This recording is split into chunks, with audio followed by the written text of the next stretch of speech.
अपनी सॉवरेनिटी के वास्ते एक खालसा राज के वास्ते अज अरदास की है। 40 साल पहला ये ऐलानामा होया सीगा, अज असी फिर अरदास की है। अज जिहड़ा है 40 सालों के सफ़र के दौरान साडा एक खालिस्तान का मुद्दा इंटरनैशनलाइज हो गया है। कोई भी ऐसी दुनिया की सुपर पावर, चाहे वो फ्रांस कह लो, जर्मनी कह लो, यूके कह लो, यूएसए कह लो, कैनेडा कह लो, कोई भी सुपर पावर ऐसी नहीं हैगी जिसनों नहीं पता कि Sikh are a nation, Sikh एक वक्री कौम है और वो कौम एक वखरा मुल्क मंग रही है। वो पोलिटिकल जेनोसाइड हो रहा है, इकनॉमिक जेनोसाइड हो रहा है, साढ़े नाल आर्थिक तौर पर जेनोसाइड के अलावा साडा घाण किया जा रहा है 1978 लैकर के हुण तक। आर्टिकल 1 के मुताबिक कोई भी व्यक्ति self to determination, right to determination जिहड़ा है ਉਹਦਾ ਉਹਨੂੰ अधिकार है। राइट टू डिटरमिनेशन जिहड़ा है साडा हक बनता है कि असी अपनी प्रभु सत्ता की गल, असी अपनी आर्थिक आज़ादी की गल, असी अपनी पोलिटिकल आज़ादी की गल, असी अपनी सोशल एंड कल्चरल आज़ादी की गल कर सकीए, मंग सकीए। सिख कौम के कोल जिहड़ा आर्थिक मॉडल है ना, वो इतना वड्डा मॉडल है। एक एग्जाम्पल के तौर के उत्ते कि एक कौम पूरी दुनिया नूं औखे वेले, कलैमिटीज़ वेले लंगर छका देंदी है। ये मॉडल कित्थों आया? ये गुरु नानक का बख्शिया होया आर्थिक मॉडल है। इस बदलती दुनिया विच तुसी पीछे ना रह जाओ। हर घटना जो तुहाडी जिंदगी ते असर पा रही है, असीं उस बारे दवांगे तुहानूं सटीक ते सही जानकारी। तुहाडा अपना हक सच दी आवाज़ TV84 ਦੇ ਨਾਲ ਜੁੜਨ ਲਈ ਆਪਣਾ ਫੋਨ ਚੁੱਕੋ ਤੇ ਐਪ ਸਟੋਰ ਵਿੱਚ ਜਾ ਕੇ ਡਾਊਨਲੋਡ ਕਰੋ TV84 ਦੀ ਨਵੀਂ ਐਪ। ਇਸ ਐਪ ਤੇ ਤੁਸੀਂ ਦੇਖ ਸਕਦੇ ਹੋ 24 ਘੰਟੇ TV84 ਦਾ ਲਾਈਵ ਚੈਨਲ ਅਤੇ ਨਾਲ ਹੀ ਪੰਜ ਪੰਜਾਬ ਅਤੇ ਦੁਨੀਆ ਭਰ ਦੀਆਂ ਅਹਿਮ ਖਬਰਾਂ। ਫਿਰ ਦੇਰ ਕਿਸ ਗੱਲ ਦੀ, ਹੁਣੇ ਡਾਊਨਲੋਡ ਕਰੋ TV84 ਦੀ ਨਵੀਂ ਐਪ।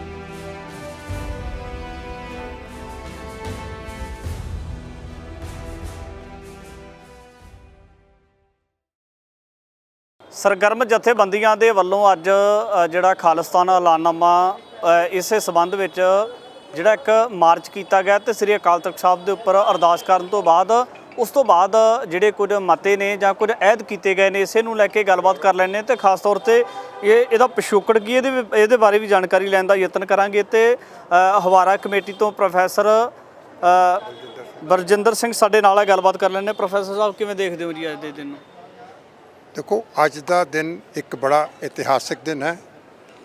विशेष तौर पर जिस वे कौमां स्ट्रगल कर रही होंदियां ने, अपने आज़ादी की स्ट्रगल कर रही होंदियां ने, उन्हां वल्लों जिस वे संघर्ष के दौरान श्री अकाल तख्त साहब जो मीरी पीरी का साडा मालिक है गुरु हरगोबिंद पातशाह, उन्हां दे चरणां दे विच अरदास की गई है अपनी आज़ादी वास्ते, कौम की आज़ादी वास्ते। क्योंकि वो साढ़े सच्चे पातशाह ने, एक सॉवरन ने। सॉवरन भी सुनता है कि गुरु नानक पातशाह सॉवरन सीगे, अकाल पुरख सॉवरन है, श्री अकाल तख्त साहिब सॉवरन है, खालसा अकाल पुरख की फौज सॉवरन है। और अज असी अपनी सॉवरनिटी के वास्ते एक खालसा राज के वास्ते अज अरदास की है। 40 साल पहला ये ऐलानामा होया सीगा, अज असी फिर अरदास की है कि सच्चे पातशाह जिवें गुरबाणी दे विच ये आंदा है, फरीदा बाग पराए बैसना साईं मुझे ना दे। मतलब असी किसी दे मुहताज ना बणीए। और सच्चे पातशाह जिहड़े ने वो सॉवरन ने, वो सानू सॉवरनिटी बख्शण, ਇਹਦੇ ਵਾਸਤੇ ਅੱਜ ਅਸੀਂ ਅਰਦਾਸ ਕੀਤੀ ਹੈ। ਜਿਹੜਾ ਤੁਸੀਂ ਇਹ ਦਿਨ ਅੱਜ ਮਨਾਇਆ ਜਿਹਦੇ ਵਿੱਚ ਮਾਰਚ ਵੀ ਹੋਇਆ, ਤਾਂ ਕੀ ਲੱਗਦਾ ਕਿ ਪੰਜਾਬ ਦੇ ਲੋਕ ਇਸ ਚੀਜ਼ ਨੂੰ ਕਿੰਨਾ ਕੁ ਇੰਟਰਸਟ ਰੱਖਦੇ ਨੇ ਜਾਂ ਕੀ ਲਗਾਓ ਜਾਪਦਾ ਜੀ ਅੱਜ ਦੇ ਮਾਰਚ ਤੋਂ ਜੇ ਤਗਾਜ਼ਾ ਲਾਇਆ ਜਾਵੇ ਤਾਂ? ਦੇਖੋ, ਗਿਣਤੀਆਂ ਦੇ ਨਾਲ ਕਦੀ ਵੀ ਕੋਈ ਵੀ ਚੀਜ਼ ਦਾ ਪੈਮਾਨਾ ਨਹੀਂ ਹੁੰਦੀਆਂ। ਅਸੀਂ ਅਗਰ ਗੱਲ ਕਰੀਏ ਤਾਂ 1984 ਦੇ ਵਿੱਚ ਜਿਸ ਵੇਲੇ ਰਿਪਬਲਿਕ ਆਫ ਇੰਡੀਆ ਨੇ ਦਰਬਾਰ ਸਾਹਿਬ ਦੇ ਉੱਤੇ ਹਮਲਾ ਕੀਤਾ ਸੀਗਾ ਤੇ ਲੜਨ ਵਾਲੇ ਕੇਵਲ 250-300 ਦੇ ਕਰੀਬ ਜੁਝਾਰੂ ਸੀਗੇ, ਲੇਕਿਨ ਪੂਰੀ ਸਿੱਖ ਕੌਮ ਉਹਨਾਂ ਦੇ ਇਸ ਮਕਸਦ ਦੇ ਨਾਲ, ਇਸ ਮੁੱਦੇ ਦੇ ਨਾਲ, ਹਰਿਮੰਦਰ ਸਾਹਿਬ ਦੇ ਨਾਲ, ਡਾਇਸਪੋਰਾ ਅਕਾਲ ਤਖਤ ਦੇ ਨਾਲ ਜੁੜਿਆ ਹੋਇਆ ਸੀਗਾ। ਔਰ ਜਿਸ ਵੇਲੇ ਇਹ ਹਮਲਾ ਹੋਇਆ, ਉਸ ਹਮਲੇ ਦੇ ਬਾਅਦ ਤੁਸੀਂ ਦੇਖਿਆ ਕਿ ਕਿਸ ਤਰੀਕੇ ਦੇ ਨਾਲ ਲੋਕਾਂ ਨੇ ਰੋਸ ਪ੍ਰਗਟ ਕੀਤੇ, ਅਸਤੀਫੇ ਦਿੱਤੇ, ਆਪਣੇ ਜਿਹੜੇ ਅਵਾਰਡ ਸੀਗੇ ਵਾਪਸ ਕੀਤੇ। ਸੋ ਕੌਮ ਦੇ ਵਿੱਚ ਜਿਹੜਾ ਹੈ ਇਹ ਗਿਣਤੀਆਂ ਦੇ ਨਾਲ ਗੱਲ ਨਹੀਂ ਹੁੰਦੀ। 250 ਬੰਦੇ ਨੇ ਲੜਾਈ ਲੜੀ, ਲੇਕਿਨ 3 ਕਰੋੜ ਦੀ ਆਬਾਦੀ ਵਾਲੇ ਸਿੱਖਾਂ ਨੇ ਇਹ ਰੋਸ ਪ੍ਰਗਟ ਕੀਤਾ। ਸੋ ਸਾਡੇ ਇਸ ਮਾਰਚ ਨੂੰ ਤੁਸੀਂ ਗਿਣਤੀਆਂ ਮਿਣਤੀਆਂ ਦੇ ਨਾਲ ਨਹੀਂ ਤੋਲਿਆ ਜਾ ਸਕਦਾ। ਜਿਸ ਤਰੀਕੇ ਦੇ ਨਾਲ ਅਗਰ ਅਸੀਂ ਗੱਲ ਕਰੀਏ ਸਤਵੰਤ ਸਿੰਘ, ਬੇਅੰਤ ਸਿੰਘ, ਕੇਹਰ ਸਿੰਘ, ਉਹਨਾਂ ਨੇ ਜਿਸ ਵੇਲੇ ਇੰਦਰਾ ਗਾਂਧੀ ਦਾ ਜਿਹੜਾ ਸੀਗਾ ਬਦਲਾ ਲਿਆ, ਉਸ ਵੇਲੇ ਸਾਰੀ ਸਿੱਖ ਕੌਮ ਨੇ ਉਹਨੂੰ ਐਂਡੋਰਸ ਕੀਤਾ। ਗੱਲ 3 ਬੰਦਿਆਂ ਦੀ ਸੀਗੀ, ਲੇਕਿਨ 3 ਕਰੋੜ ਦੀ ਆਬਾਦੀ ਨੇ, ਸਿੱਖਾਂ ਨੇ, ਸਾਰਿਆਂ ਨੇ ਇਸ ਗੱਲ ਨੂੰ ਜਿਹੜਾ ਸੀਗਾ ਸਿਰ ਝੁਕਾਇਆ। ਜੇਕਰ ਜਨਰਲ ਵੈਦਿਆ ਨੂੰ ਮਾਰਨ ਦੀ ਭਾਈ ਜਿੰਦਾ ਸੁੱਖੇ ਦੀ ਗੱਲ ਕਰੀਏ, ਜੇ ਭਾਈ ਦਿਲਾਵਰ ਸਿੰਘ ਬੱਬਰ ਵੱਲੋਂ ਕੀਤੀ ਗਈ ਕੁਰਬਾਨੀ ਦੀ ਗੱਲ ਕਰੀਏ, ਸਾਰੀ ਸਿੱਖ ਕੌਮ ਨੇ, ਸਾਰੇ ਪੰਜਾਬ ਨੇ ਨਤਮਸਤਕ ਹੋਏ। ਔਰ ਉਹਨਾਂ ਨੇ ਇਸ ਕਰਕੇ ਗਿਣਤੀਆਂ ਮਿਣਤੀਆਂ ਦੇ ਨਾਲ ਕੌਮ ਦੀ ਭਾਵਨਾਵਾਂ ਨੂੰ, ਕੌਮ ਦੇ ਜਨੂੰਨ ਨੂੰ ਤਾਂ ਮਿਣਤੀ ਕਰਨਾ ਬੜਾ ਔਖਾ ਜਿਹਾ ਸਬਜੈਕਟ ਹੈਗਾ। ਮੈਂ ਸਮਝਦਾ ਹਾਂ ਕਿ ਉੱਥੇ ਸਾਡੀਆਂ ਕੈਲਕੂਲੇਸ਼ਨ ਸਾਰੀਆਂ ਗਲਤ ਹੋ ਜਾਣਗੀਆਂ। ਅਕਾਲ ਤਖਤ ਸਾਹਿਬ ਦੇ ਸਾਹਮਣੇ ਆ ਕਿ ਜਿਹੜੇ 5 ਮੈਂਬਰੀ ਕਮੇਟੀ ਨੇ ਮਤੇ ਪਾਸ ਕੀਤੇ ਆ, ਸਾਰਿਆਂ ਨਾਲ ਸਹਿਮਤੀ ਰੱਖਦੇ ਹੋ ਜੀ? ਦੇਖੋ, ਸਾਰੇ ਹੀ ਮਤੇ ਸ਼੍ਰੀ ਗੁਰੂ ਗ੍ਰੰਥ ਸਾਹਿਬ ਜੀ ਮਹਾਰਾਜ ਜੀ ਦੀ ਗੁਰਬਾਣੀ ਦੀ ਰੋਸ਼ਨੀ ਵਿੱਚ ਕੀਤੇ ਗਏ ਨੇ। ਹੋਰ ਇੱਕ ਗੱਲ ਮੈਂ ਬੜੀ ਸਪਸ਼ਟ ਕਰ ਦਿਆਂ, ਕਿਉਂਕਿ ਮੈਂ ਇੱਕ ਪ੍ਰੋਫੈਸਰ ਹਾਂ, ਮੈਂ ਪੜ੍ਹਾਇਆ। ਹੁਣ ਮੇਰੇ ਵਿਦਿਆਰਥੀ ਵੱਖ-ਵੱਖ ਥਾਵਾਂ 'ਤੇ ਨੌਕਰੀਆਂ ਕਰਦੇ ਨੇ, ਕਾਰੋਬਾਰ ਕਰਦੇ ਨੇ। ਮੈਨੂੰ ਯਾਦ ਹੈ ਕਿ ਇੱਕ ਵਾਰੀ ਮੇਰੇ ਇੱਕ ਵਿਦਿਆਰਥੀ ਨੇ ਮੈਨੂੰ ਸਵਾਲ ਕੀਤਾ ਸੀਗਾ ਕਿ ਜੀ ਖਾਲਿਸਤਾਨ ਜਿਹੜਾ ਬਣੇਗਾ ਉਹਦੇ ਨਾਲ ਕਿਧਰੇ ਸਮੁੰਦਰ ਨਹੀਂ ਲੱਗਦਾ। ਸਮੁੰਦਰ ਨਹੀਂ ਲੱਗਦਾ, ਇਹਦਾ ਮਤਲਬ ਹੁੰਦਾ ਹੈ, ਇੰਗਲਿਸ਼ ਵਿੱਚ ਕਹਿੰਦੇ ਨੇ ਲੈਂਡ ਲੌਕਡ ਸਟੇਟ, ਜਿਹਦੇ 4 ਚੁਫੇਰੇ ਜ਼ਮੀਨ ਹੀ ਜ਼ਮੀਨ ਹੈ, ਸਮੁੰਦਰ ਨਹੀਂ ਹੈਗਾ। ਤੇ ਮੈਨੂੰ ਯਾਦ ਹੈ ਕਿ ਮੈਂ ਉਸ ਵੇਲੇ ਬੱਚੇ ਨੂੰ, ਵਿਦਿਆਰਥੀ ਨੂੰ ਜਵਾਬ ਦਿੱਤਾ ਸੀਗਾ ਕਿ ਪੂਰੀ ਦੁਨੀਆ ਦੇ ਵਿੱਚ 195 ਮੁਲਕ ਨੇ, ਔਰ 195 ਮੁਲਕਾਂ ਦੇ ਵਿੱਚੋਂ 44-45 ਮੁਲਕ ਜਿਹੜੇ ਨੇ ਉਹ ਲੈਂਡ ਲੌਕਡ ਨੇ, ਮਤਲਬ ਉਹਨਾਂ ਦੇ ਨਾਲ ਸਮੁੰਦਰ ਨਹੀਂ ਲੱਗਦਾ। ਔਰ ਉਹ ਮੁਲਕ ਕਾਮਯਾਬ ਨੇ, ਜਿਹਨਾਂ ਵਿੱਚੋਂ ਸਵਿਟਜ਼ਰਲੈਂਡ ਹੈ, 400 ਸਾਲ ਤੋਂ ਪਹਿਲਾਂ ਦਾ ਸਵਿਟਜ਼ਰਲੈਂਡ ਬਣਿਆ। ਲਗਜ਼ਮਬਰਗ ਇੱਕ ਕੰਟਰੀ ਹੈ ਜਿਹਦੇ ਵਿੱਚ 4 ਚੁਫੇਰੇ, ਜਿਹੜਾ ਅਫਗਾਨਿਸਤਾਨ ਇੱਕ ਐਸਾ ਕੰਟਰੀ ਹੈ ਜਿਹਦੇ ਨਾਲ ਸਮੁੰਦਰ ਨਹੀਂ ਲੱਗਦਾ। ਔਰ ਉਹਨਾਂ ਦੀ ਜਿਹੜੀ ਪਰ ਕੈਪੀਟਾ ਇਨਕਮ ਹੈ ਸਵਿਟਜ਼ਰਲੈਂਡ ਦੀ, ਲਗਜ਼ਮਬਰਗ ਦੀ, ਉਹ ਭਾਰਤ ਦੇ ਵਿੱਚ ਜਿਹੜੇ ਲੈਂਡ ਲੌਕਡ ਸਟੇਟ ਨੇ, ਜਿਵੇਂ ਬਿਹਾਰ ਹੈ, ਹੋਰ ਸਟੇਟਾਂ ਨੇ, ਉਹਨਾਂ ਦੀ ਪਰ ਕੈਪੀਟਾ ਇਨਕਮ ਉਹਨਾਂ ਤੋਂ ਕੁਝ ਜ਼ਿਆਦਾ ਹੈਗੀ ਹੈ। ਭਾਵ ਕਹਿਣ ਦਾ, ਆਰਥਿਕ ਪੱਖੋਂ ਜਿਹੜੇ ਲੈਂਡ ਲੌਕਡ ਸਟੇਟਾਂ ਨੇ ਭਾਰਤ ਦੇ ਵਿੱਚ, ਉਹ ਉਹਨਾਂ ਲੈਂਡ ਲੌਕਡ ਕੰਟਰੀਜ਼ ਤੋਂ ਜ਼ਿਆਦਾ ਆਰਥਿਕ ਤੌਰ 'ਤੇ ਫਲੋਰਿਸ਼ਡ ਹੈਗੀਆਂ ਨੇ, ਜ਼ਿਆਦਾ ਖੁਸ਼ਹਾਲ ਨੇ ਉੱਥੇ ਦੇ ਲੋਕ। ਸੋ ਇਹ ਕਹਿਣਾ ਕਿ ਬਈ ਜਿਹੜਾ ਹੈ ਕਿ ਪੰਜਾਬ ਦੇ ਨਾਲ ਜਾਂ ਖਾਲਿਸਤਾਨ ਦੇ ਨਾਲ ਜਿਹੜਾ ਸਮੁੰਦਰ ਨਹੀਂ ਲੱਗਦਾ, ਸ਼ਾਇਦ ਇਸ ਕਰਕੇ ਅਸੀਂ ਆਪਣੀ ਮੰਜ਼ਿਲ ਤੱਕ ਨਹੀਂ ਪਹੁੰਚ ਸਕਾਂਗੇ। ਲੇਕਿਨ ਮੈਂ ਗੱਲ ਬੜੀ ਸਪਸ਼ਟ ਕਰ ਦਿਆਂ ਕਿ ਇਹ ਜਿਸ ਵੇਲੇ ਸਟਾਰਟਿੰਗ ਹੁੰਦੀ ਹੈ ਨਾ ਕਿਸੇ ਵੀ ਮੁਲਕ ਦੀ ਸਥਾਪਨਾ ਦੀ, ਤਾਂ ਉਸ ਵੇਲੇ ਉਹਦੀ ਬਣਤਰ ਕੁਝ ਹੋਰ ਹੁੰਦੀ ਹੈ। ਮੈਂ ਗੱਲ ਕਰਾਂ ਛੋਟੀ ਜੀ ਕਿ ਯੂਗੋਸਲਾਵੀਆ ਇੱਕ ਰਿਪਬਲਿਕ ਆਫ ਯੂਗੋਸਲਾਵੀਆ ਹੈ, ਉਹ 1991 ਦੇ ਵਿੱਚ ਖੇਰੂ ਹੋ ਗਿਆ, ਖੰਡਿਤ ਹੋ ਗਿਆ, ਔਰ ਉਹਦੇ 7 ਮੁਲਕ ਬਣ ਗਏ। 7 ਮੁਲਕ ਬਣ ਗਏ। ਉਹ 7 ਦੇ 7 ਮੁਲਕ ਜਿਹੜੇ ਨੇ ਲੈਂਡ ਲੌਕ ਨੇ, ਕਿਸੇ ਨੂੰ ਸਮੁੰਦਰ ਨਹੀਂ ਲੱਗਦਾ, ਔਰ ਸਾਰੇ ਹੀ ਕੰਟਰੀ ਜਿਹੜੇ ਨੇ ਖੁਸ਼ਹਾਲ ਨੇ।